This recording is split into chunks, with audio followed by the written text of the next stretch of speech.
सभी को। मैं डॉक्टर गजेंद्र सिंह शेखावत आज आपके सामने एक नया वीडियो लेकर आया हूँ। मानव भूगोल के सिद्धांत नया टॉपिक है आपका। मानव की भूगोल का सिद्धांत है। यूनिट फर्स्ट में ही आपकी मानव भूगोल की किताब चल रही थी। मानव भूगोल की किताब में ही मानव भूगोल के सिद्धांत इम्पोर्टेंट आपके टॉपिक है। इस टॉपिक में से जैसे कई बार तो सीधा डायरेक्ट क्वेश्चन पूछा जाता है मानव भूगोल के सिद्धांतों का वर्णन कीजिए, तो आपको तीनों सिद्धांतों के नाम याद रखने हैं। कौन कौन से सिद्धांत है? क्रियाशीलता का सिद्धांत, जिसको परिवर्तनशीलता का सिद्धांत भी कहते हैं। दूसरा आपका सिद्धांत है पार्थिविकता का सिद्धांत, जिसे अंतर्संबंध का सिद्धांत भी कहते हैं। और तीसरा है वातावरण समायोजन का सिद्धांत। तीनों सिद्धांत आपको नाम याद करने हैं। कई बार डायरेक्ट क्वेश्चन पूछा जाता है मानव भूगोल के सिद्धांतों का वर्णन कीजिए।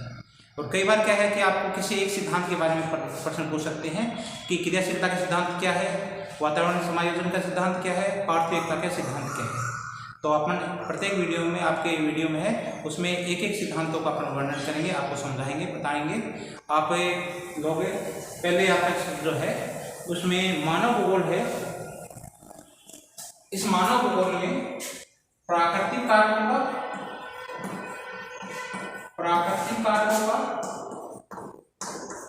और सांस्कृतिक कारकों का अध्ययन किया जाता है। मानव भूगोल में प्राकृतिक कारकों का और सांस्कृतिक कारकों का अध्ययन किया जाता है। मानव भूगोल में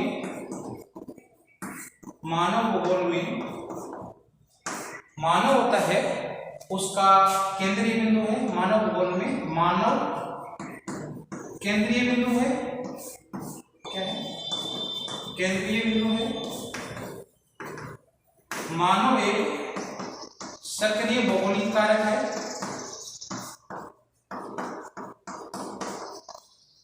मानव सक्रिय भौगोलिक कारक है। ये प्राकृतिक कारकों से प्रभावित होता है।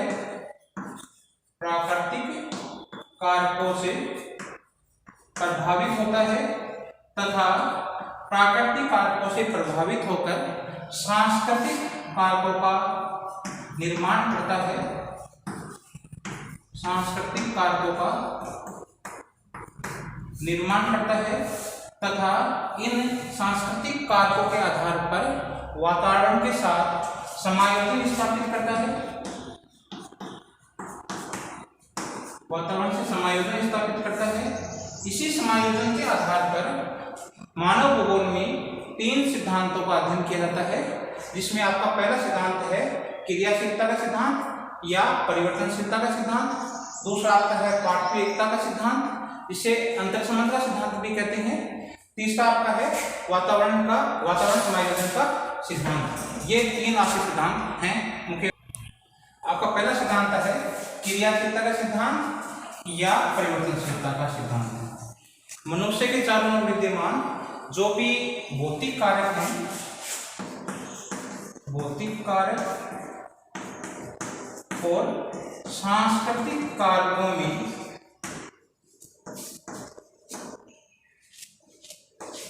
क्षण प्रतिक्षण परिवर्तन होता रहता है, बदलते रहते हैं।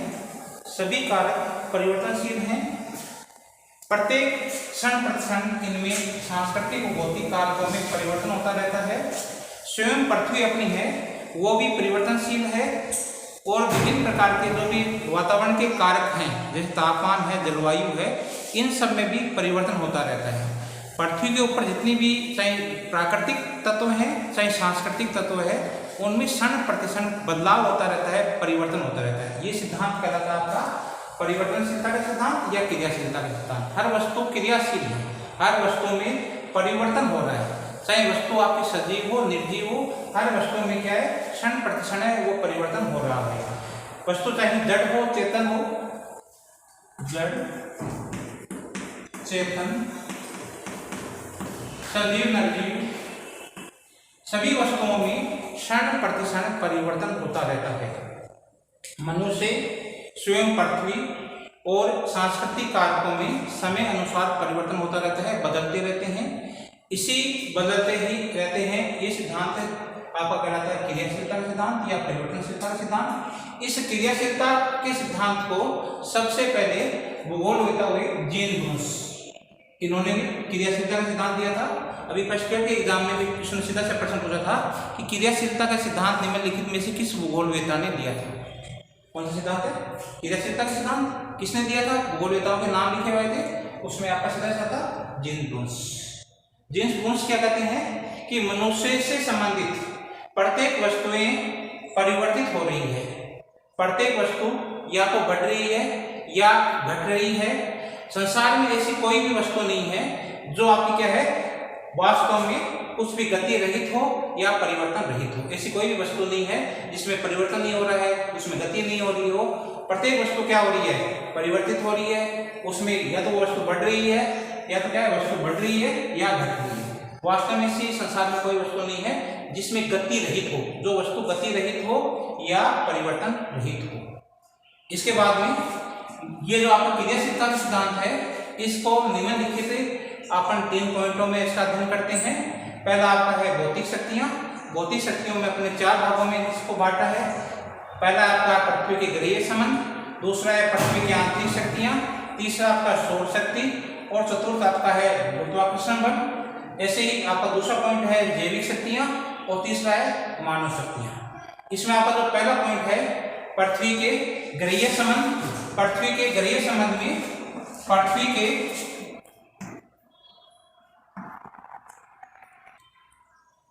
क्रियाशीलता के सिद्धांत में पृथ्वी पर जितने भी सजीव और निर्जीव है, इनमें परिवर्तन होता रहता है।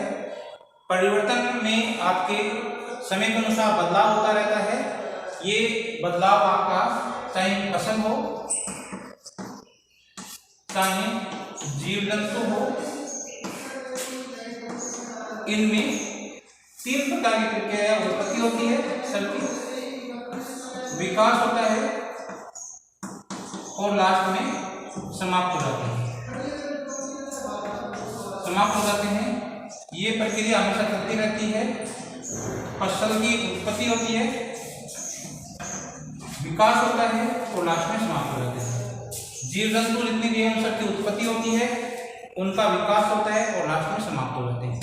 मानव है, मानव में क्या है, पहले मानव की उत्पत्ति होती है, मानव का विकास होता है, लास्ट में समाप्त हो जाता है। तो ये प्रत्येक फसलों जीव जंतुओं में उत्पत्ति, विकास और समाप्ति की प्रक्रिया हमेशा चलती रहती है। यही आपका है क्रियाशीलता का सिद्धांत। क्रियाशीलता के सिद्धांत में जैसे प्रत्येक वस्तुएं हैं, चाहे भौतिक वातावरण हो, सांस्कृतिक वातावरण हो, सब में परिवर्तन हो रहा है। प्रत्येक भाग जैसे स्थूल भाग है, उसका अपर्दन हो रहा है। अपर्दन के विभिन्न कारकों द्वारा, अपर्दन के विभिन्न कारक कौन कौन से हैं? जैसे नदी के द्वारा, हवा के द्वारा कटाव होता रहता है और कटाव होने के बाद में वो छोटे होते हैं, घट रहे हैं, उनका पर्वतीय भाग है, उनका उत्थान होता है। अपर्दन के विभिन्न कारकों द्वारा उनका क्या हो जाता है, उनका पर्वतीकरण की क्रिया होती है या वो नीचे की तरफ कटाव होता रहता है। इसी प्रकार से हिम है, वो पिघल कर क्या है कि सागर में जाते रहते हैं और विभिन्न प्रकार के जो भी आपके मौसम संबंधित, जलवायु संबंधित कारकों हैं, तापमान है, आपका आर्द्रता है, आपका वायुदाब है, उसमें भी क्षण प्रतिक्षण परिवर्तन होता रहता है। अपने पृथ्वी जिस पर अपन निवास करते हैं, इसमें भी क्या है, क्षण प्रतिक्षण है, परिवर्तन होता रहता है। इसमें भी दिन रात के बनने की क्रिया है, इसमें भी आपके क्या है कि ऋतुओं में परिवर्तन है, ये क्रिया होती रहती है। तो इन सब का अपन अध्ययन है। इस आधार पर अपन इसको 3 पॉइंटों में बांट लेते हैं, भौतिक शक्तियों में, आपके जैविक शक्तियों में और मानवीय शक्तियों में। 3 भाग हैं। परिवर्तन है, आपको बताया था कि सजीव में निर्जीव में दोनों में होता रहता है। तो पहला अपना है भौतिक शक्तियां। भौतिक शक्तियों में पहला आपका है पृथ्वी के ग्रहीय संबंध। पृथ्वी के ग्रहीय संबंध में, पृथ्वी के ग्रहीय संबंध में पृथ्वी के सौर परिवार के 9 सदस्यों में से पृथ्वी भी अपनी एक सदस्य है। पृथ्वी में भी क्या है कि 2 प्रकार की गतियां होती है। एक होता है परिभ्रमण और एक होता है परिक्रमण। ये 2 गतियां होती हैं। इन दोनों गतियों के कारण से पृथ्वी पर बहुत सारा परिवर्तन होता है। इन गतियों में परिभ्रमण, परिभ्रमण मतलब अपनी जगह पर घूर्णन करना, इसका दूसरा क्या नाम है, घूर्णन। पृथ्वी अपने अक्ष पर घूर्णन करती है और घूर्णन करने के कारण से दिन रात बनती हैं, विभिन्न प्रकार की धाराएं चलती है, वायुदाब में परिवर्तन होता है, तापमान में परिवर्तन होता है। ये सब परिभ्रमण के कारण से होता है। दिन रात का बनना होता है, ये सब परिभ्रमण गति के कारण से होता है। मतलब परिवर्तन हो रहा है। पृथ्वी से भी क्या हो रहा है, विभिन्न प्रकार के कारकों में परिवर्तन हो रहा है। इसी प्रकार से सूर्य के चारों ओर पृथ्वी भी क्या कर रही है, परिक्रमण कर रही है। और परिक्रमण करने के कारण से क्या हो रहा है कि दिन रात ऋतुएं बनती है, दिन रात छोटे बड़े होते हैं, सब किसके कारण से, इस परिक्रमण कारण से होता है। तो अपनी पृथ्वी है, इस पृथ्वी के कारण से भी बहुत सारा परिवर्तन होता है, इस पृथ्वी के ऊपर भी, और पृथ्वी बहुत सारा परिवर्तन लाती है। ये क्रियाशीलता का सिद्धांत है, इसमें भी ये चीज बताई गई है कि प्रत्येक वस्तु है वो परिवर्तनशील है, गतिशील है। इसके कारण से भी आपकी क्या है, परिवर्तन कारण से दिन रात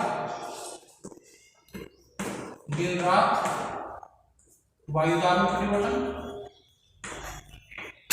ताप में परिवर्तन, तापमान में परिवर्तन, धाराओं में परिवर्तन, ये सब किसके कारण से होता है, इस पृथ्वी घूर्णन गति के कारण से होता है। परिक्रमण के कारण से क्या होता है, विभिन्न प्रकार की ऋतु परिवर्तन होता है, कभी गर्मी होती है, कभी सर्दी होती है, कभी आपकी बरसात होती है, सब परिक्रमण के कारण से होती है। कभी आपको क्या है, दिन रात छोटे बड़े होना, रात दिन का छोटा बड़ा, ये भी किस कारण से होता है,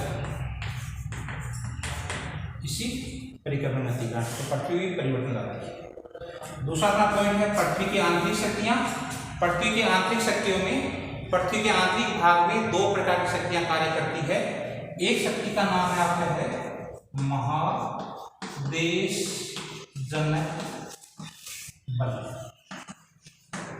ये महादेश जनक बल होता है, ये पृथ्वी के आंतरिक भाग में लगता है, दीर्घकालीन बल है, लंबे समय तक अपना बल लगता है, दिखाई नहीं देता है, और ये अपना कार्य धीरे धीरे करता है, और इसका परिणाम है वो लाखों हजारों वर्ष बाद में परिणाम प्रकट होते हैं। जैसे किसी भूभाग का ऊपर की तरफ उठना, नीचे की तरफ धंसना, महाद्वीपों का टूट के दूसरे स्थानों पर जाना, महाद्वीपों के आपस में टकराना, जितनी भी गतियां हैं ये महादेश जनक पर्वतों का निर्माण है। आपने पर्वत बनते देखे नहीं, क्योंकि पर्वतों को बनने में क्या है कि लाखों हजारों करोड़ों वर्ष लगते हैं।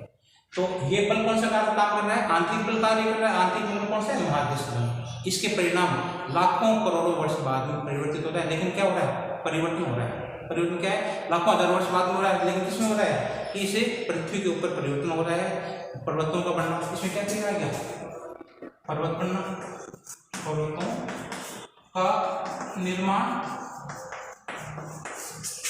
किसी भूभाग का ऊपर उठना तथा नीचे धंसना, ये सब किसके कारण से होता है, महादेश बल। इस बल के कारण से, इस बल के जो परिणाम है उसमें हजारों लाखों करोड़ों वर्ष लगते हैं, क्रिया होती है वो धीरे धीरे होती है। दूसरी शक्ति पृथ्वी की आंतरिक शक्तियों में से ही दूसरी शक्ति आपकी है आकस्मिक।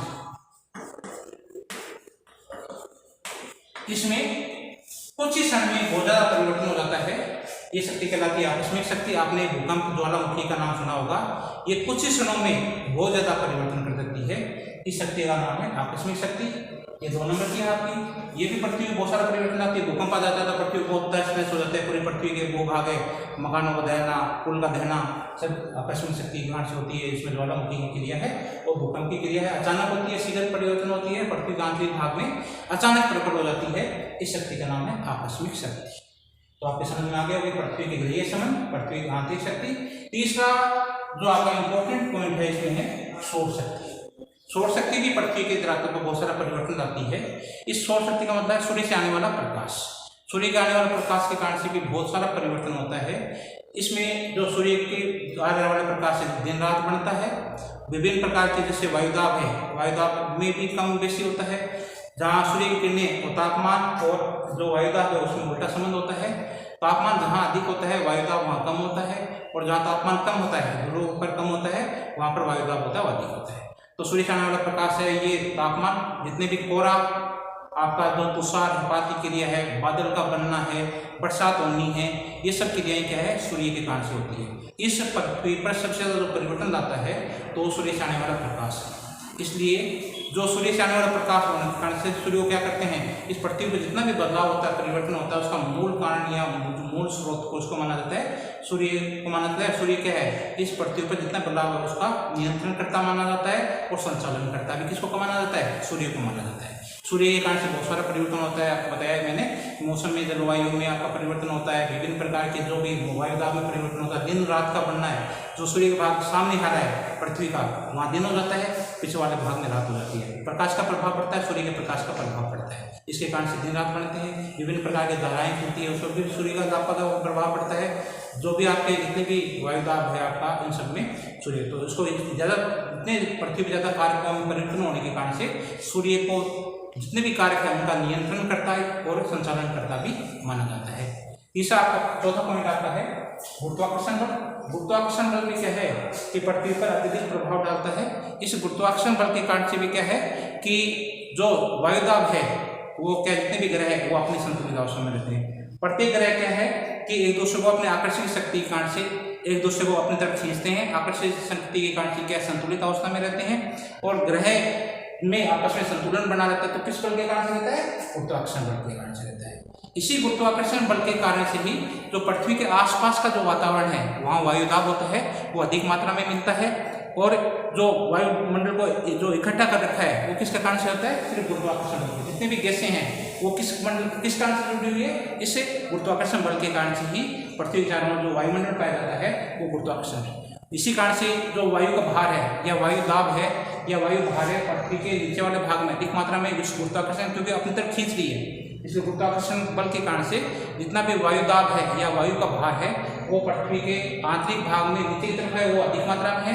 जैसे जैसे उत्तर की तरफ कम जाते हैं, ऊपरी तरफ जाते हैं, तो जो वायु दाब होता है ये कम हो जाता है। और जितने अब आपने देखा होगा कि कोई भी वस्तु ऊपर से अपन नीचे की तरफ फेंकते हैं तो नीचे से तरफ आती है, किस बल के कारण से आती है? इसी गुरुत्वाकर्षण बल के कारण से आती है। आपने देखा होगा कि नदी है, नदी का जल है हमेशा नीचे की तरफ ही बहता है, कौन सा बल कार्य करता है? गुरुत्वाकर्षण बल करता है। इस गुरुत्वाकर्षण बल के कारण से भी पृथ्वी के धरातल है इस पर बहुत सारा परिवर्तन आता है। बहुत सारा इसमें क्या है कि जितने भी जीव जंतु है, जीवमंडल है, उस पर सबसे अधिक कौन काम करता है? गुरुत्वाकर्षण बल। स्थलमंडल हो, जलमंडल हो, चाहे वायुमंडल हो, सब में गुरुत्वाकर्षण बल है ये अत्यधिक मात्रा में कार्य करता है। इसके कारण से भी बहुत सारा परिवर्तन होता है, परिवर्तन देखने को मिलता है। दूसरा कार्य करना है जैविक शक्ति। जैविक शक्तियाँ भी वातावरण में या पर्यावरण में बहुत सारा जो परिवर्तन लाती है। इस जैविक शक्तियों को अपन दो भागों में बांट लेते हैं, जीव जंतु और वनस्पति। पहले अपन चर्चा वनस्पति कर देते हैं। वनस्पति में ये वनस्पति है ये दो प्रकार का कार्य करती है। एक तो मिट्टी का संरक्षण करती है, मिट्टी को अपने कणों को अपने जड़ों के अंदर बांधे रखती है, अपरदन की मात्रा को कम कर देती है। मिट्टी जड़ों में क्या होता है? नमी होती है, नमी के कारण से जितने भी जो कण है, मिट्टी के कण है वो बंधे रहते हैं, रहते हैं तो मिट्टी का क्या होता है? संरक्षण होता है, अपरदन की मात्रा कम हो जाती है। दूसरी तरफ क्या है? ये अपरदन की मात्रा को बढ़ा भी देती है, अपरदन की मात्रा को बढ़ा भी देती है। जैसे आपने पीपल देखा होगा, नीम देखा होगा, बरगद देखा होगा, इनकी क्या होती है? जो तना होता है, जड़ें होती है, जड़ अंदर तक प्रवेश करती है। जैसे जड़ अंदर प्रवेश करती है तो वहां की चट्टानों को क्या कर देगी? ये चट्टानों को तोड़ देती है, चट्टानों को तोड़ देती है। टूटने के कारण से क्या हो जाता है? चट्टानों को टूटने से उसमें मिट्टी का क्या हो जाएगा? अपरदन ज्यादा हो जाएगा। तो जो वनस्पति है वो भी क्रियाशील होती है, उसके कारण से मिट्टी का संरक्षण बना रहता है, उसी कारण से मिट्टी का अपरदन भी हो जाता है। जब मोटे जो जड़ें हैं वो पृथ्वी के अंदर भाग में आती है तो वहाँ की चट्टानों को तोड़ देती है, तोड़कर दो भागों में बांट देती है, वही बहुत सारे भाग में खिंच जाती है और अपरदन हो जाता है। अपरदन हो जाता है तो अपरदन की मात्रा को बढ़ा देती है। तो वनस्पति है ये भी गतिशील है, क्रियाशील है, ये भी एक साथ दूसरे स्थान पर आती है। और ये भी क्या है कि जो आसपास का वातावरण है उसको संरक्षण प्रदान करती है और उसके अपरदन की मात्रा को, मतलब कुल मिला के क्या है? परिवर्तन लाती है, परिवर्तन करती है। कौन करता है? वनस्पति भी परिवर्तन करता है। इसी प्रकार ये जितने भी 2 नंबर इसमें पॉइंट आपका है, जो जीव जंतु है, इस पृथ्वी पर पाए जाने वाले जितने भी जीव जंतु हैं ये भी क्या करते हैं? परिवर्तन लाते हैं। जितने भी बिलकारी जीव हैं, बिलकारी जीव हैं ये भी अपना परिवर्तन लाते हैं, बिल बनाते हैं, मिट्टी को खाते रहते हैं, खोते रहते हैं, गुफाएं बनाते रहते हैं और क्या करते हैं? मिट्टी को कमजोर बना देते हैं, पोली बना देते हैं और लास्ट में टूट जाती है। तो जीव जंतु होते हैं, इसमें आपने नाम सुना हो केचुआ, जिसको किसानों का मित्र भी कहते हैं। ये मिट्टी को खाता रहता है, मिट्टी को पोली बनाता रहता है, उसकी मात्रा को क्या करता रहता है? मिट्टी को खोखली बनाता रहता है। तो ये जीव जंतु हैं जो अपना जो आवास बनाते हैं, जो गुफाएं बनाते हैं, गुफा चट्टानों को खोदते रहते हैं। जितने भी बिलकारी जीव आपके हैं वो सब क्या करते हैं? इसमें पृथ्वी के धरातल पे परिवर्तन लाते रहते हैं। जैसे आपके वर्ट है, गिलहरी है, ध्रुवीय भालू है, ये जितने भी आपके चूहा है, ये सब क्या है, इससे पृथ्वी के धरातल पर परिवर्तन लाते रहते हैं, उनको बदलते रहते हैं, उसमें परिवर्तन करते रहते हैं। इसी प्रकार से आपका लास्ट कारक है, तीसरा कारक है मानवीय शक्ति। मानवीय शक्ति भी क्या है, इस संसार में बहुत सारा परिवर्तन करती है। आपने देखा होगा कि प्रकृति ने मानव को ऊबड़ खाबड़ भाग दिया, मानव ने क्या कर लिया, समतल कर लिया। विभिन्न प्रकार के सुरंगें बनाना, विभिन्न प्रकार के आपके नहरें बनाना, विभिन्न प्रकार के आपके क्या है कि सड़क बनाना, नगरों का विकास करना, ये सब कार्य कौन कर रहा है, मानव। मानव भी एक सक्रिय भौगोलिक कारक है, इस वातावरण में बहुत सारा परिवर्तन करता है, इसमें नहर बनाता है, पुल बनाता है, विभिन्न प्रकार के बड़े बड़े बांध बनाता है, खदान खोदता है, इसमें बहुत सारा परिवर्तन करता है। मानव क्या कि एक सक्रिय भौगोलिक कारक है, अपने ज्ञान तकनीकी कौशल का प्रयोग करता है और इस वातावरण में बहुत सारा परिवर्तन करता है। तो मनुष्य भी क्या है, एक सक्रिय भौगोलिक कारक है। अब अपन इसमें जो ढंग से है, इस प्रकार से जो परिवर्तनशीलता का सिद्धांत है या गतिशीलता का सिद्धांत है, ये एक प्रकार का सार्वभौमिक सत्य है, सार्वजनिक सत्य है कि इस संसार में चाहे निर्जीव वस्तु हो चाहे सजीव वस्तु हो, हर वस्तु परिवर्तनशील है, गतिशील है, उसमें परिवर्तन होता रहता है, बदलती रहती है। अतः प्रत्येक वस्तु क्या है, इस सिद्धांत के अनुसार, क्रियाशीलता के अनुसार प्रत्येक वस्तु है उसमें परिवर्तन होता रहता है, बदलती रहती है। अर्थात कोई भी वस्तु स्थिर या आपकी स्थायी नहीं है, उसमें भी परिवर्तन होता रहता है, बदलती रहती है।